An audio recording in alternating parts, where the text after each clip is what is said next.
एकता पदयात्रा रे चलिला पूरा उदला।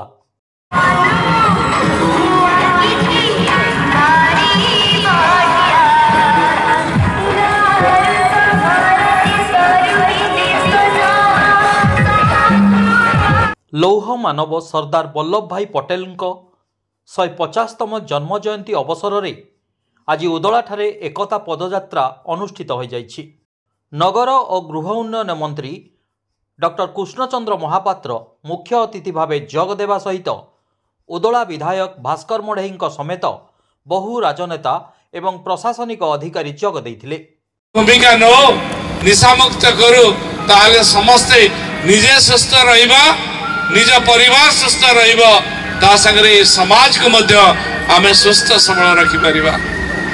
अतिथि मानक सहित उदला हाईस्कूल पड़ियारू एक विशाल पदयात्रा रे पूरा उदला चलीथिला। समस्त अतिथि समेत विभिन्न महाविद्यालय एवं विद्यालयर छात्र छात्री माने एथिरे सामिल होई एकतार वार्ता देई एकता पदयात्रा रे सामिल होइथिले। एई पदयात्रा रे 100 फुटर तिरंगा यात्रा मध्य होइथिला। उदला बजार रे थिबा बहु महापुरुष एवं स्वाधीनता संग्रामी प्रतिमूर्ति रे माल्यार्पण करथिले।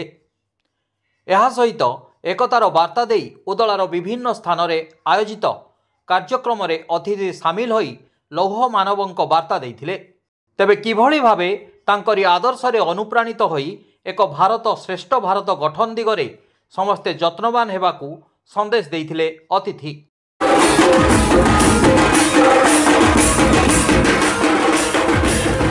एई अवसर रे विभिन्न क्षेत्र रे सामाजिक अवदान पाई बहु प्रतिभांकु सम्मानित करा जाइथिला।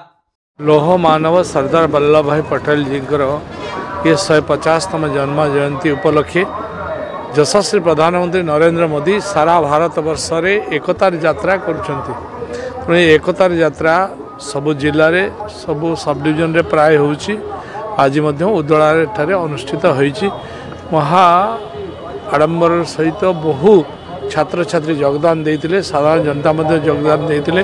माननीय विधायक नगरपालिका और अन्य अधिकारी माने जिला सभापति और अन्य वरेण्य अतिथि माने मध्य पदयात्रा करी इस स्थान को फेरिले। ये होची एकतार यात्रा जो सरदार वल्लभ भाई पटेल जी 565 पखापाखि गणतंत्र राज्य को एक करिबारे बड़ा अवदान थिला एवं एक करिबा एक भारत श्रेष्ठ भारत बनवाई योगदान थिला।